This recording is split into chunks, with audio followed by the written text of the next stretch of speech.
Así inicia Es Noticia, noticia en profundidad. Qué placer acompañarles. Soy Tatiana Pérez, les saludo desde nuestra sede central en Caracas, en Venezuela. A partir de este momento, en la próxima hora, tenemos 3 temas que son noticia. Aquí están primero desplegados en titulares. En Noticia de Ecuador. En las últimas 24 horas, el país ha estado sometido a una serie de acciones violentas no conocidas. Explosión de varios cochebomba en la capital, secuestro de agentes penitenciarios dentro de las cárceles y, como si fuera poco, en las últimas horas la policía detuvo a varios hombres con granadas.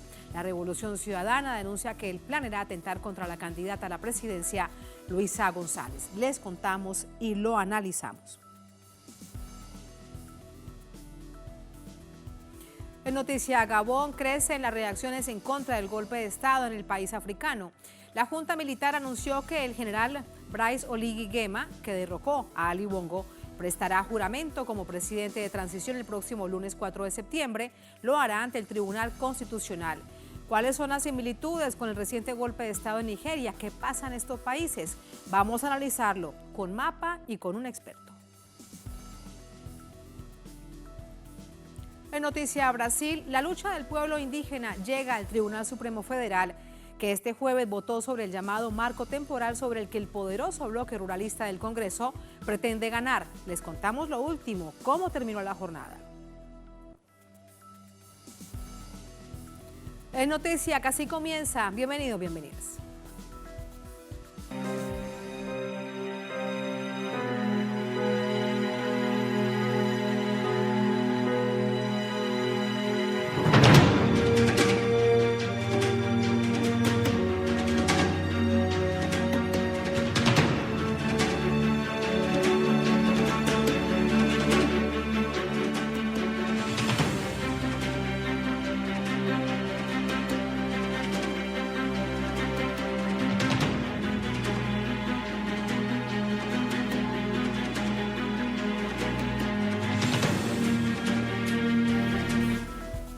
En Noticia Ecuador, en las últimas horas, la capital Quito se ha convertido en un escenario de violencia tras la explosión de varios vehículos. Al mismo tiempo, se reporta un número hasta ese momento indeterminado de guardias penitenciarios secuestrados. Y además, como si fuera poco, la Revolución Ciudadana denuncia un presunto atentado contra su candidata a la presidencia, Luisa González. Vamos a ver este panorama. Este jueves, el expresidente Rafael Correa denunció en sus redes sociales un atentado contra la candidata presidencial de Revolución Ciudadana, Luisa González. Desde la noche de este miércoles, se registraron ataques inusuales con granadas en la ciudad de Quito y al menos 2 coches bombas explotaron en las últimas horas. El general de la policía, Pablo Ramírez, informó la detención de los responsables. Son 6 personas, de las cuales son 4 ecuatorianos, un colombiano. Tienen antecedentes por extorsión, robo, asesinato. 3 de ellos fueron detenidos hace 15 días por el robo de un camión y robos extorsivos, secuestros extorsivos en diferentes puntos de la ciudad y fueron liberados con medidas sustitutivas. El alto funcionario confirmó que al interior del automóvil fueron hallados presuntamente restos de 2 cilindros de gas y tacos de dinamita, por lo que se trataría de un atentado. Al tiempo, privados de libertad, retuvieron en las distintas cárceles del país, como Cuenca, Azoques y Machala, a más de 20 guías penitenciarios y 10 policías, como represalia al operativo del Cuerpo de Seguridad y las Fuerzas Armadas, en el marco de estado de excepción, decretado por el presidente Guillermo Lasso. Policías secuestrados alertaron al gobierno a no tomar represalias que vayan en contra de los presos. Soy el teniente Alonso Quintana. Este mensaje es para decirle que no tomen decisiones que atenten contra los derechos humanos de las personas privadas de la libertad. Al momento nos encontramos retenidos en los diferentes centros de privación de libertad a nivel nacional, personal policial y personal de los ASP. Estas decisiones no deben ser tomadas de un momento al otro, ya que atentan contra la vida de nuestras personas. En respuesta, la gobernadora de la SUAY, Consuelo Orellana, aseguró la seguridad de todos los protagonistas por las instituciones articuladas. Todo lo que implica las medidas en cuanto a derechos humanos, todo lo que implica las garantías penales, todo obviamente lo están tratando las instituciones articuladas. Se precautela obviamente la seguridad interior. Alrededor del centro de reclusión se encuentran desplegados 400 militares y 200 policías que permanecen sin ingresar al interior del recinto, mientras en el centro de reclusión de menores Virgilio Guerrero se registró un incendio causado por la quema de colchones. Fuentes oficiales confirmaron que se encuentran detenidos 50 adolescentes. Aunque en Ecuador se han multiplicado los asesinatos, secuestros y extorsiones, hasta ahora, este tipo de atentados no eran habituales. La violencia se ha recrudecido en medio de la campaña electoral para las elecciones presidenciales, a un mes y medio del balotaje del 15 de octubre. Semejante escenario de violencia es tan cambiante en los últimos días que siempre hay nueva información oportuna para actualizar. A esta hora, por ello vamos a Quito con nuestra corresponsal Elena Rodríguez. Elenita, adelante, buenas noches. Hola Tati, muy buenas noches. Saludos también para nuestra audiencia en América Latina y el mundo. Así es, hay nuevos hechos registrados en las últimas horas y esta vez se trata de que desconocidos colocaron un artefacto explosivo bajo el puente en Sayausí, en Cuenca. La explosión dañó parte de la estructura de este puente y no se reportan heridos. Eso había pasado en horas de la tarde. Hace 30 minutos aproximadamente, Tati, y a nuestros amigos televidentes, se registró una segunda detonación en esa ciudad, también con artefactos explosivos. Esta vez fue afectado un vehículo en las calles de Río Upano y Río Palora y hay daños materiales. Todavía no ha habido un pronunciamiento oficial de las autoridades con respecto a estos hechos de violencia que hacen aún más complicado el escenario ecuatoriano, donde se registraron coches bomba en la capital, en la ciudad de Quito, pero además amotinamientos, secuestros de guías penitenciarios y policías, etcétera. Yo te propongo un recuento cronológico para ir entendiendo cómo se han desarrollado los hechos, los acontecimientos en las últimas 24 horas. Ya lo decían ustedes, primero todo partió con los operativos de control en la cárcel de Cotopaxi por parte de la Policía Nacional y las Fuerzas Armadas. Ustedes recordarán que incluso el propio presidente de Ecuador, Guillermo Lasso, a través de su cuenta en la red social X, publicó sobre estos operativos que estaban desarrollando de manera conjunta las fuerzas estatales para buscar material que no esté permitido dentro de los centros carcelarios. Después de eso se registró un amotinamiento en la cárcel de Turi, la retención de agentes de seguridad penitenciaria y policías, pero no solo en Cuenca, sino también en Machala. A propósito de aquello, el ministro del Interior, Juan Zapata, y el comandante general de la Policía, Fausto Salinas, en una rueda de prensa que se dio esta tarde en la capital de los ecuatorianos, aseguraron que son 57 agentes de seguridad y policías retenidos en las cárceles del país. Ya se actualizó esa cifra que venía siendo un misterio porque el Servicio de Atención Integral para Personas Privadas de la Libertad no había revelado cuántos eran hasta esta rueda de prensa en la que los ministros por fin pudieron decir cuántos son los agentes de seguridad retenidos y también los policías retenidos por los presos. Cabe recalcar que, como ustedes manifestaban en el recuento que hicieron, hasta el centro de detención de Turi no han podido ingresar ni las fuerzas policiales ni las fuerzas militares. No existe el control por parte del Estado de ese centro de reclusión. Tras aquello, se registraron 2 coches bomba en Quito, uno en la noche de este miércoles 30 de agosto, otro la madrugada de este jueves. Hay 6 detenidos, ya lo decíamos, 5 ciudadanos ecuatorianos con antecedentes penales y un ciudadano colombiano. Pero además de aquello, 2 coches bomba también se registraron en El Oro, uno en Pasaje y otro en Machala. A partir de aquello también debemos decir que el amotinamiento no solamente se dio en la cárcel de Turi, esto en Azuay, sino también en el Centro de Retención de Adolescentes Infractores y en la cárcel de Machala. Además, debemos recalcar que sobre el presunto atentado a la candidata a la presidencia de Ecuador, Luisa González, el comandante general de la policía, Fausto Salinas, dijo que la investigación le corresponde a la Fiscalía, pero sí aclaró que varios sujetos fueron detenidos en posesión de granadas, lo que confirmaría además el hecho que era denunciado por el expresidente de Ecuador, Rafael Correa, a través de la red social X. Él decía que un sujeto había sido detenido con granadas en su posesión y que este sujeto habría dicho que se preparaba un atentado contra la candidata de la Revolución Ciudadana, Luisa González, la candidata a la presidencia de Ecuador, que disputará el balotaje el próximo 15 de octubre con el derechista Daniel Noboa. Y este último hecho que narrábamos de desconocidos que colocaron artefactos explosivos no solamente en un puente en Cuenca, sino en un auto de marca Cooper, que habría sido explotado también, detonado por sujetos que, según testigos, transitaban en una motocicleta y que lanzaron aparentemente granadas, artefactos explosivos contra este coche que detonó. Una vez más, el escenario de violencia se recrudece en esta nación suramericana.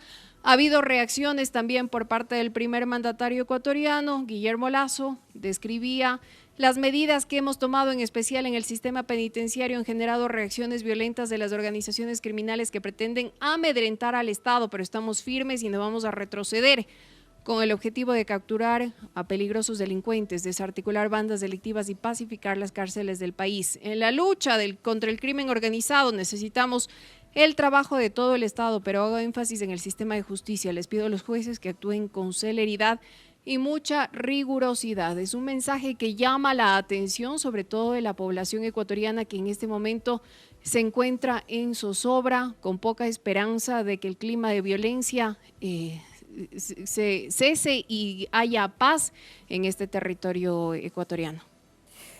Tremenda radiografía que nos entregas con la actualización de hace solamente media hora. Elenita, gracias. Vamos a llevar todo esto al análisis para tratar de encontrar una explicación a esta violencia inédita, no conocida en tu país. Buenas noches, gracias.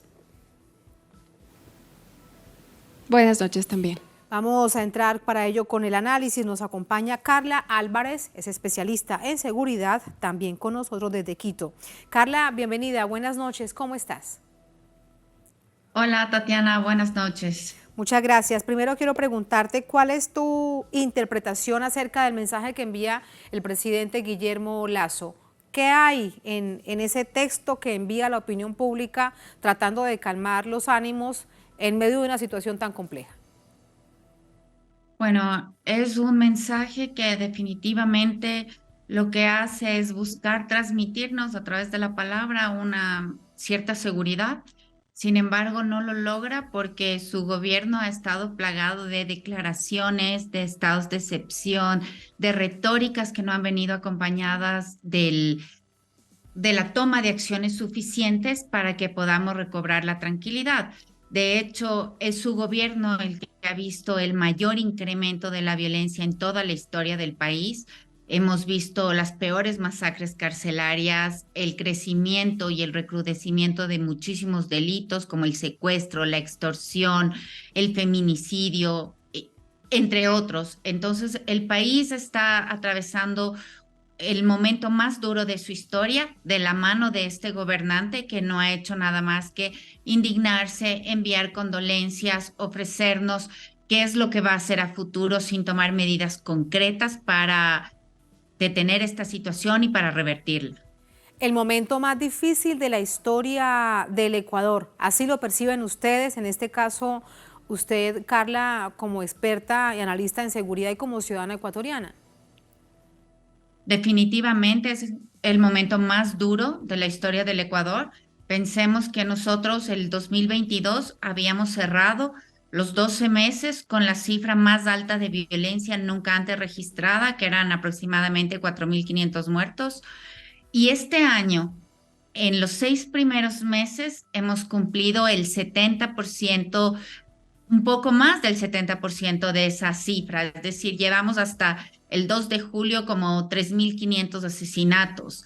Es decir, que podríamos cerrar el año con una cifra de unos 7.000 muertos, una tasa que es la medición estándar para hacer comparación con otros países, con una tasa de 40 muertos por cada 100,000 habitantes. Esto significa que seremos uno de los países más violentos de toda América Latina. Hoy por hoy registramos ya las localidades más violentas de toda la región. Es decir, venimos en una escalada que nos ha hecho despertar de ese sueño o de esa fábula que teníamos los ecuatorianos de ser una isla de paz. No lo somos más y estamos preguntándonos como sociedad si podremos algún día volver a recuperar esta tranquilidad de la que gozábamos y que hemos perdido, y al parecer no hay formas o no hay una claridad de cómo retornaremos a la paz. Ese es el gran desafío para el próximo gobierno. No importa quién gane, pero ese es realmente el desafío. ¿Cómo desestructurar este nivel de violencia que se ha enquistado? Ahora, Carla, ¿encuentras un hilo, para planteártelo de esta manera, una sintonía entre los hechos, todos los hechos de violencia registrados en las últimas 24 horas? La retención de los policías y guardias penitenciarios dentro de las cárceles, los cochebomba que estallaron, los hombres que encontraron con granadas, la denuncia gravísima de la Revolución Ciudadana del expresidente Rafael Correa diciendo que era un atentado contra su candidata Luisa González. ¿Encuentras que hay un hilo en todo esto que ha sucedido? Creo que sí. Es posible decir que estamos en una situación de una gobernanza criminal, donde el gobierno ha perdido toda la capacidad de imponer orden y donde la criminalidad ha permeado los distintos estamentos que componen a la sociedad. Entonces es difícil decir quién delinque, quién está corrompido. La policía está muy corrupta hoy por hoy, las fuerzas del orden del Ecuador, incluso la justicia ha perdido el norte, está muy corrompida y corroída. Esto ha desmoronado la institucionalidad del país y pues esto a vista y paciencia de un gobierno que ha ofrecido desde el primer día una reducción brutal del aparato estatal, una reducción del presupuesto para seguridad, para el sistema carcelario. Mira, un dato que es bastante interesante y es que entre el 2017 y el 2021 el sistema carcelario redujo su presupuesto de 150 millones a más o menos 50 millones, son cifras aproximadas, es decir, en 4 años se redujo el presupuesto de las cárceles en 100 millones de dólares. De ahí preguntarnos que qué pasa en las cárceles, pues es como una verdad, creo que es una evidencia, es el resultado de toda esta desinversión, de este debilitamiento de la infraestructura carcelaria, por poner ahora solo un ejemplo. En estas circunstancias, pues las mafias, el crimen, la delincuencia, incluso la violencia más común, la violencia que se produce dentro de los hogares, empieza a ser la norma porque hay impunidad, porque no hay una fuerza pública capaz de hacer cumplir la ley. Entonces estamos viviendo en un estado de naturaleza, digamos, en un estado sin gobierno, en una suerte de anarquía donde el gobierno se compadece y se indigna tanto como los ciudadanos, como si fuera uno más de nosotros y es quien está a la cabeza de las decisiones. Por supuesto, y como Estado tiene el deber, tiene la obligación de proteger a toda la ciudadanía en todas partes del país. Todo esto además nos lleva a pensar si este nivel de violencia, esta situación tan difícil que ve el país no es controlada por el Estado, no logra controlarse a través de los estados de excepción. ¿Quién está entonces controlando al Estado? ¿Cuáles son las manos de la ilegalidad? Están enfrentándose varios grupos para tratar de comprender parte también de lo que ya nos decía sobre este hilo situacional. Es lucha en los territorios, es lucha por el microtráfico de droga, es lucha por el tráfico transnacional que pueda salir por el Pacífico. ¿Quién está entonces generando este nivel de violencia? Hay muchos actores involucrados, es difícil señalar con el dedo quién es el responsable. La violencia y la criminalidad, aún la criminalidad transnacional, está siendo más organizada de lo que es del gobierno, toma decisiones más organizadamente que las decisiones que toma quienes están al frente del poder. Eso es lamentable de decir. Entonces tenemos actores transnacionales. El Estado ecuatoriano ha sido permeado por estos actores, por mafias internacionales. Tenemos un vecindario en la región andina que es muy complejo porque estamos rodeados de los principales productores de hoja de coca y de cocaína. En estas circunstancias es apenas natural pensar que estos actores quisieran utilizar al territorio ecuatoriano como un territorio de paso para exportar a los grandes mercados de los consumidores la droga. Pero en el Ecuador, bueno, hay una cantidad de droga que se queda, que se distribuye en la sociedad, que se vende, y ese negocio del microtráfico, de la distribución en el país, pues está siendo muy competido y muy luchado por distintas bandas criminales que además no se dedican exclusivamente al narcotráfico, que cometen otros delitos como el tráfico de personas, la minería ilegal, extorsionan, secuestran. Es decir, pues hemos dejado que la sociedad se permee por todas estas actividades delictivas que generan tanta violencia y que nos hacen irrumpir o cambiar nuestra cotidianidad porque estamos muy atemorizados, indignados también. Y siento que los ecuatorianos y ecuatorianas todavía no salimos del shock de lo que estamos viviendo porque cada día es una novedad.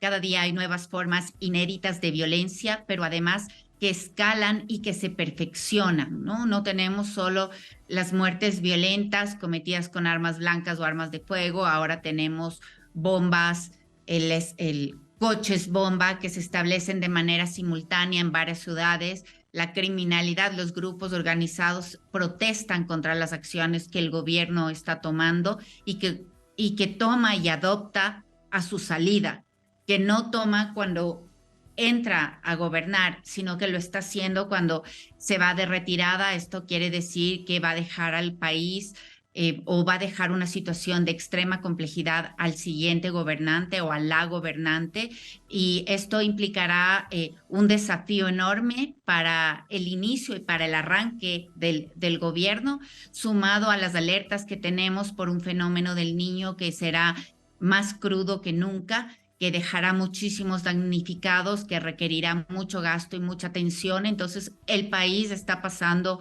un momento como sin duda no hemos tenido otro en la historia que hemos vivido desde que somos república. Qué reflexión tan dolorosa. Gracias por ello, Carla. Y a esto además sumarle, y con esto te despido, es que el próximo gobierno va a culminar el que debería haber terminado Guillermo Lasso, así que seguirá un periodo muy corto, 1 año y medio, para que esto suceda en medio de tal desafío. Carla, muchas gracias, justo a tiempo. Buenas noches. Gracias a ustedes, hasta luego. Hasta luego, muchas gracias. Así vamos a la primera pausa en esta emisión de Es Noticia. Al volver en Noticia a Gabón, crecen las reacciones en contra del golpe de Estado en el país africano. La Junta Militar anunció que el general Brice Oligui Nguema, que derrocó a Ali Bongo, prestará juramento como presidente de transición el próximo lunes 4 de septiembre ante el Tribunal Constitucional. ¿Cuáles son las similitudes con el reciente golpe de Estado en Níger? Lo analizamos con mapa y con un experto al volver en Es Noticia.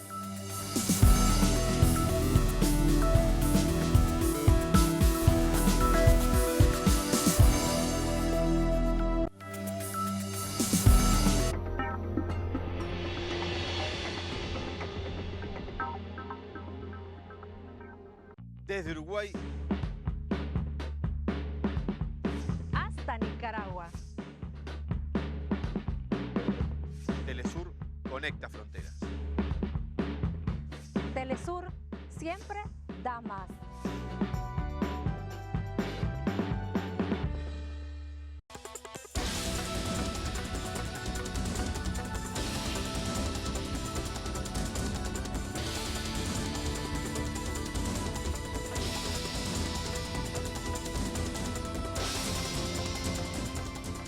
Cada semana se coloca un argumento sobre la mesa y la opinión se la forma usted. Texto y contexto. domingos, solo por Telesur.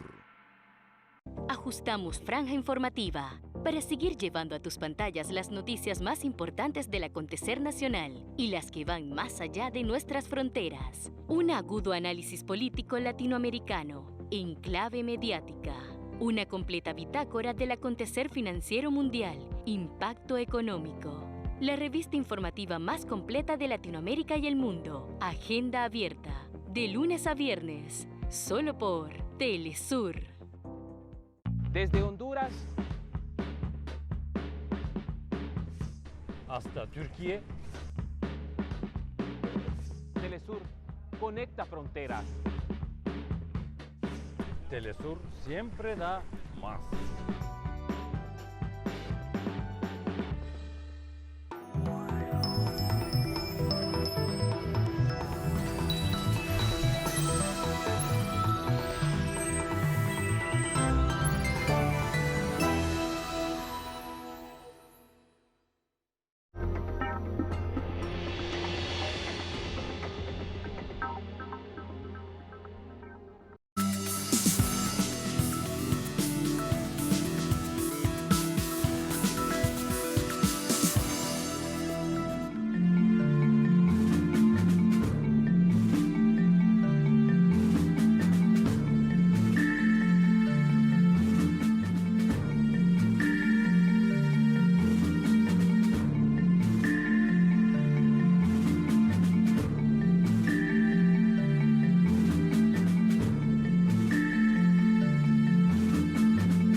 En noticia, Gabón, segundo día de golpe de Estado contra el reelecto presidente Ali Bongo, sucede después que la Comisión Electoral declarase su triunfo el pasado fin de semana.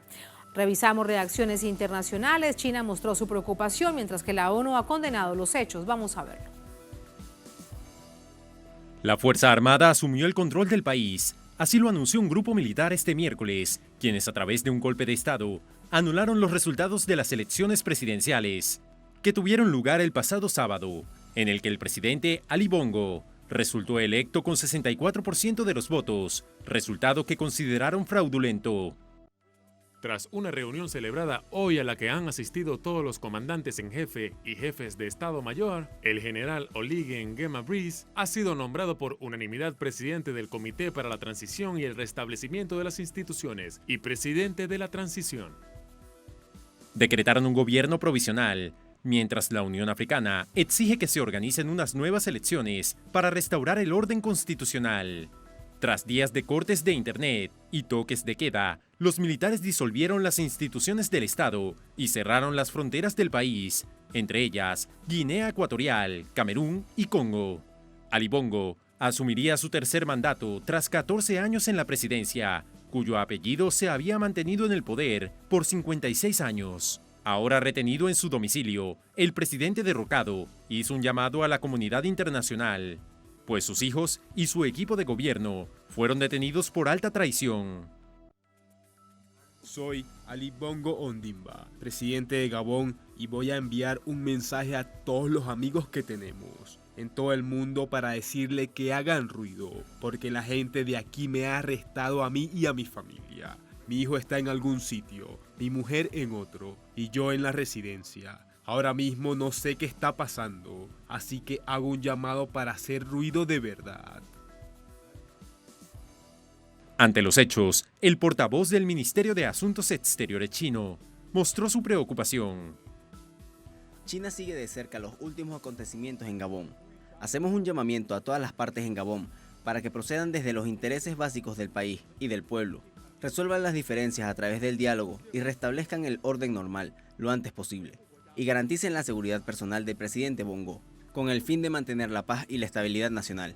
Mientras tanto, el secretario general de la ONU condenó los hechos. Muchos países se enfrentan a problemas de gobernanza profundamente arraigados, pero los gobiernos militares no son la solución. Agravan los problemas, no pueden resolver la crisis, solo pueden empeorarla. La Unión Europea aseguró que trabajan para mediar la crisis y que no planificarán una evacuación de los ciudadanos europeos en el país, Recordemos que Gabón, al igual que Níger y otros países africanos, comparten una historia de colonización francesa. No vemos ningún riesgo de violencia, de una situación que pueda provocar peligro para... Hay unos 10.000 ciudadanos europeos en Gabón, pero ningún país ha manifestado preocupación por su situación, o sea que de momento no está previsto la evacuación en Gabón, como ya se hizo en Níger.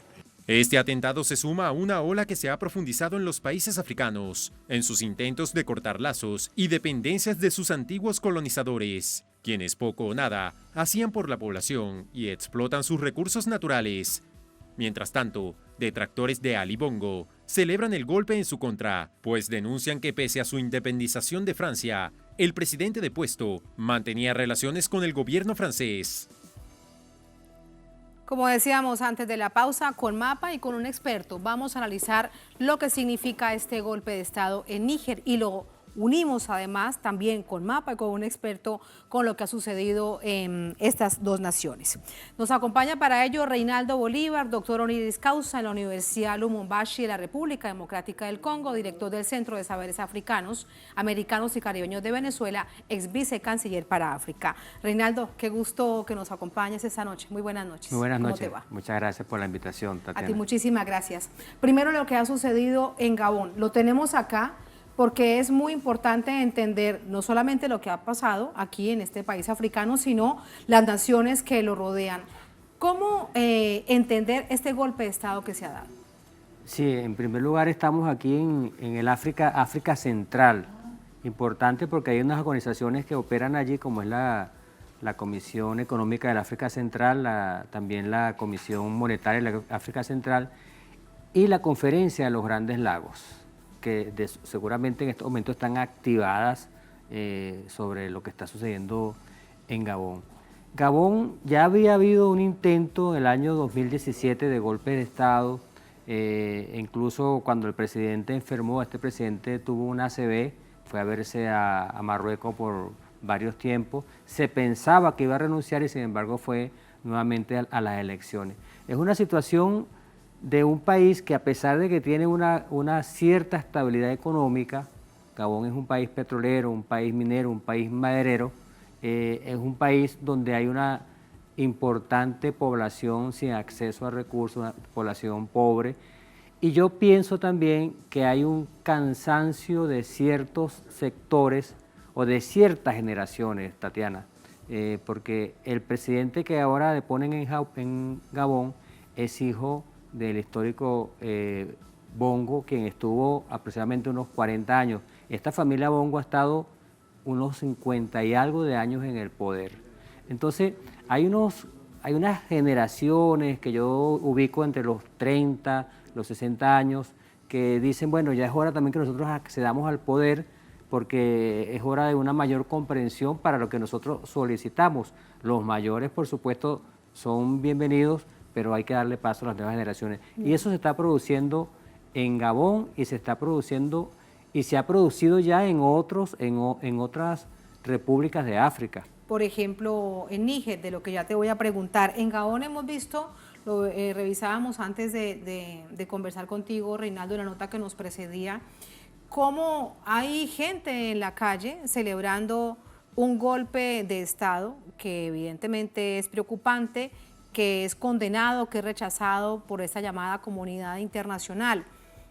¿Esto que nos dices tiene relación entonces con esta expresión en las calles? En este caso habría que conectar los golpes de Estado en Níger, Burkina Faso, Mali, con otro tipo de cansancio y de reacción en las poblaciones que están entre los 20 y los 60 años, que es contra la presencia de las potencias europeas. Directamente en este caso de Francia, que como bien ustedes decían en la introducción, es la potencia que colonizó, que ocupó, que invadió aproximadamente a unos 23 países africanos de los que existen hoy en día. Y invadir no era tan sencillo como llegué y me quedo, sino que era transculturización, que era opresión y que era saqueo de los recursos.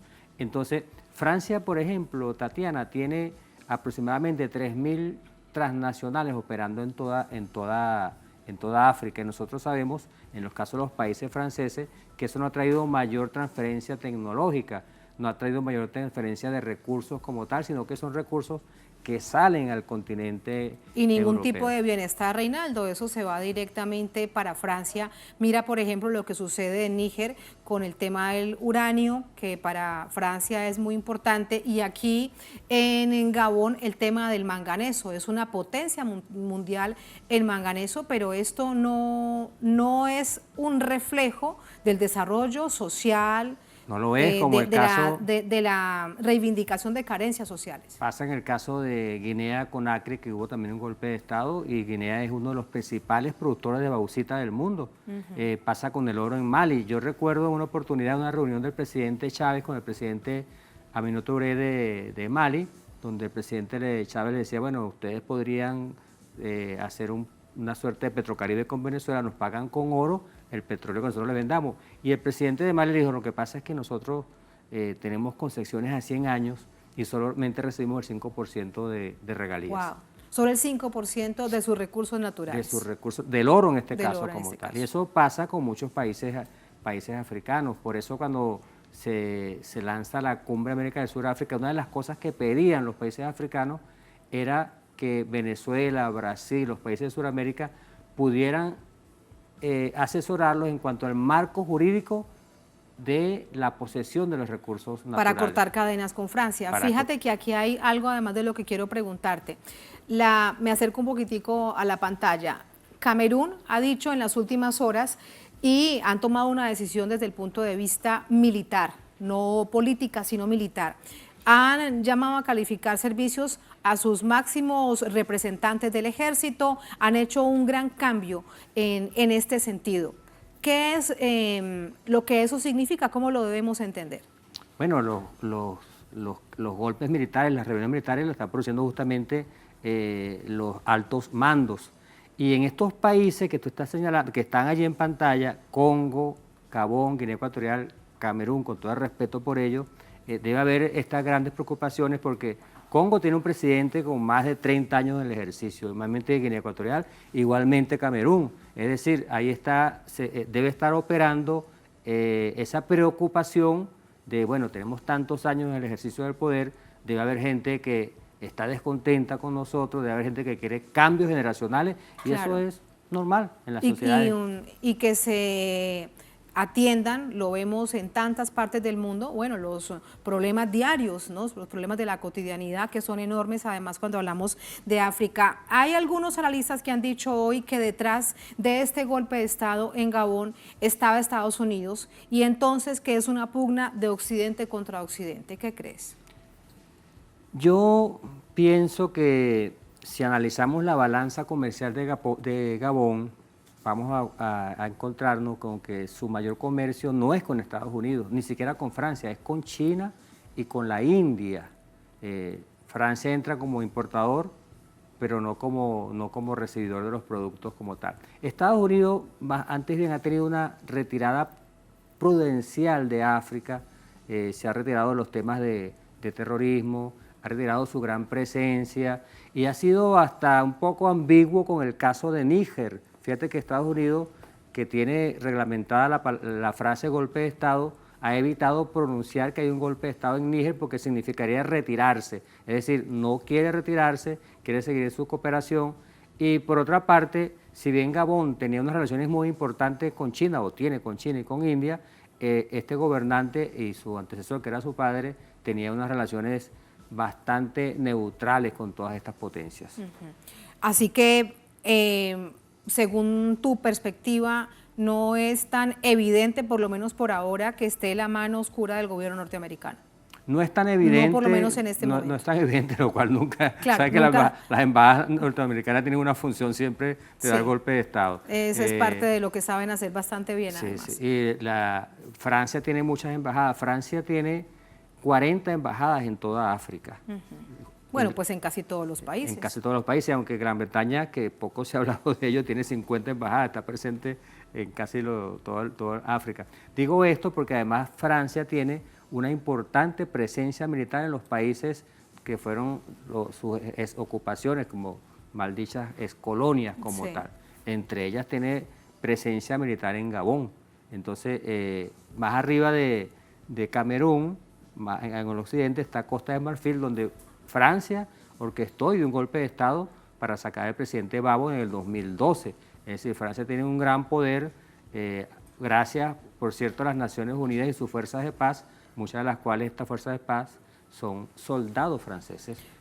Como el caso de Mali, por ejemplo. Le pido a la producción que ubiquemos ahora el mapa de Níger, porque sucede esto, pues, de un momento a otro. Realmente han pasado muy pocos días entre uno y otro del golpe de Estado de Níger con respecto al golpe de Estado en Gabón. Aquí hay algo que quiero preguntarte. Se da el golpe de Estado en Níger, la CEDEAO inmediatamente lo condena, dice además que van en doble vía, ¿no? De una el diálogo y de otra la probabilidad de una invasión militar para volver a la democracia. Pero Mali y Burkina Faso se oponen a esa decisión y acompañan a Níger entonces en este momento, que evidentemente es un golpe de Estado, pero lo acompañan. ¿Cómo entender eso? Bueno, habría que, si vamos a los procedimientos burocráticos de la CEDEAO, de la Comisión Económica de África Occidental, al igual que la Comisión Económica de África Central, tienen unos protocolos. Golpe de Estado, condena de inmediato, suspensión de la ayuda económica, sanciones, ese es un ABC, ese es un manual que aplican de inmediato. ¿Y por qué la solidaridad? Además que en esos países se han dado lo que podríamos decir ya rebeliones populares, gente que después de presidentes que han tenido muchos años en el poder pro-franceses, se levantan contra ellos. Pero hay otra coincidencia, Mali y Burkina Faso tuvieron golpes de Estado y están suspendidos de la Comisión Económica de África Occidental y están suspendidos también están suspendidos de la CEDEAO. De la CEDEAO y de la Bien. Unión Africana, porque ese es el protocolo como tal. Sí. Y entonces, por supuesto, eso es muy peligroso, lo he dicho en otras oportunidades, para la propia CEDEAO. ¿Por qué es peligroso? Porque la pueden implosionar desde adentro. Ellos son 15 y 4 países, Níger, Mali, Burkina Faso, Guinea-Conakry, que está un poco más abajo, están fuera, están suspendidos. Es decir, hay un 4 contra 11 que podría ocasionar una división y una implosión o una desaparición del mecanismo de integración, oígase bien, en este momento más dinámico de toda África, como es la Comisión Económica de la África Occidental. Es más dinámico, incluso estos 15 países han crecido en su PIB por encima de la media mundial en los últimos años. Wow, y ese es un dato bastante diciente. Mientras tanto, Nigeria, que lo vemos aquí en esta parte también colindante con Níger, pro-estadounidense bastante claro, bastante evidente, se ha sumado a toda la condena y de hecho ha recibido tropas de otros países en Nigeria. Nigeria, que el presidente es reciente, estaba ante Buhari, es una potencia, de hecho una potencia mundial, está entre los 30 países más fuertes del mundo como tal, tiene una amplia frontera con Níger y tiene el ejército más fuerte allí. Sin embargo, han surgido voces encontradas en Nigeria, entre ellos el Senado, que se opone a que Nigeria sea el que comande una invasión que a sea Níger. La plataforma. Y además allí, en esa frontera naranja-marrón que vemos allí, vive una amplia población de las etnias Hausa, que tanto en Níger contra Nigeria, que podría, que no van a aceptar una guerra entre ellos porque son hermanos. Allá ser de la misma etnia es muy fuerte, es ser familia. Y además de eso, ambos países, tanto Nigeria como Níger, son países musulmanes. Y una alta comisión de autoridades musulmanas han visitado Níger. Por tanto, el conflicto le están entrando algunos elementos importantes que hacen que poco a poco hayan pasos hacia la paz, que es lo que queremos todos, la paz como tal. Por supuesto. En todo caso, es muy sintomático, Reinaldo, todo esto que está sucediendo tan rápidamente en África y en contra de sus naciones metrópoli, ¿no? Para el caso de Francia en particular, porque aunque hubo una independencia política, ahora con todo esto se recuerda que los lazos de sometimiento pues realmente siguen. Continuaron porque la primera gran etapa de la independencia termina casi en los 80, cuando Occidente hace desaparecer, aniquila el socialismo de modo africano y entran estos largos gobiernos de presidentes que, por supuesto, para consolidar sus países, pero que luego producen un cansancio en la sociedad, en los pueblos, y ahora vemos como una tercera etapa, vemos un resurgir del pensamiento de independencia económica y de una vez contra el neocolonialismo. La última cumbre África de la francofonía de los países africanos con Francia en el 2021 fue muy interesante porque no fueron los jefes de estados africanos, ¿okay? Incluso estos que hemos nombrado desde muchos años, hicieron una suerte de protesta, como decirle a Francia, mira, vamos a cambiar el modo de ser. Así como hemos criticado al presidente de Gabón y el de Congo, recordemos que ese presidente de Congo se le paró a Macron en su oportunidad para decirle, mira, ya basta del discurso, ya basta de que sigan expoliándonos. Entonces, hasta las personas mayores, que alguien podría decir, te estás expresando mal de los presidentes viejos, no, para nada.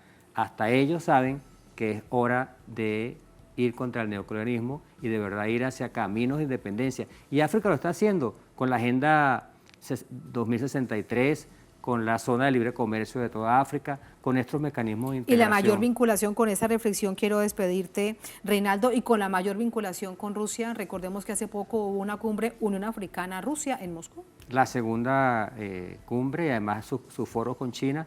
Y así es. Rusia da un paso nuevo, un nuevo paso que más allá de la seguridad ahora es una relación comercial en agricultura y en desarrollo. Muchísimas gracias por toda esa explicación, Reinaldo. Un placer. Buenas noches. Buenas noches, Dalia. Muchas gracias. Gracias a ti. Así vamos a la última pausa en esta emisión de Es Noticia. Al volver en Noticia Brasil, la lucha del pueblo indígena llega al Tribunal Supremo Federal, que este jueves votó sobre el llamado marco temporal, sobre el que el poderoso bloque ruralista en el Congreso pretende ganar. Les contamos lo último al volver en Es Noticia.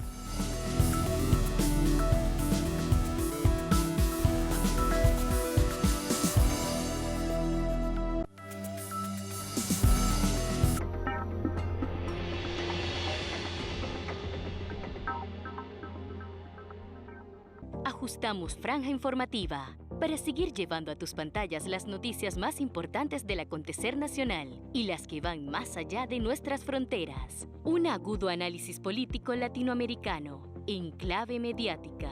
Una completa bitácora del acontecer financiero mundial, impacto económico. La revista informativa más completa de Latinoamérica y el mundo. Agenda abierta. De lunes a viernes. Solo por Telesur. Desde Honduras hasta Turquía, Telesur conecta fronteras. Telesur siempre da más.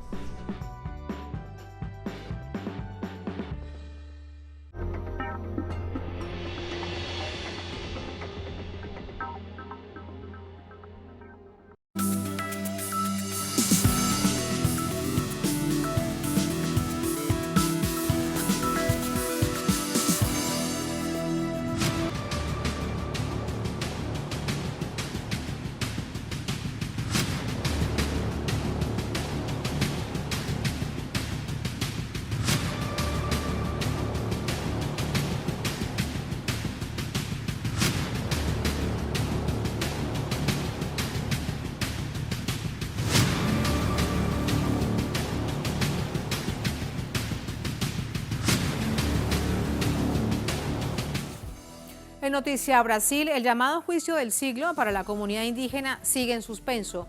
Más de 600 nativos han marchado para defender sus tierras ancestrales del intento del despojo del poderoso bloque ruralista dentro del Congreso. El Supremo Tribunal Federal retomó el juicio sobre el llamado marco temporal, tesis jurídica impulsada por los ruralistas para afirmar que solo podrán reivindicar territorios previamente registrados. Este marco temporal inició en 1934, quedó plasmado el 5 de octubre de 1988. Son derechos que fueron retirados a lo largo de las últimas 3 décadas. Los pueblos originarios han marchado en la capital, en Brasilia, para defender su postura ante el descomunal impacto que puede llegar a causar esta decisión sobre su patrimonio, sobre su vida. Hoy se dio a conocer que en su voto el ministro Luis Borroso optó por ir en contra de ese marco temporal, quedando un resultado parcial de 4-2 hasta el momento.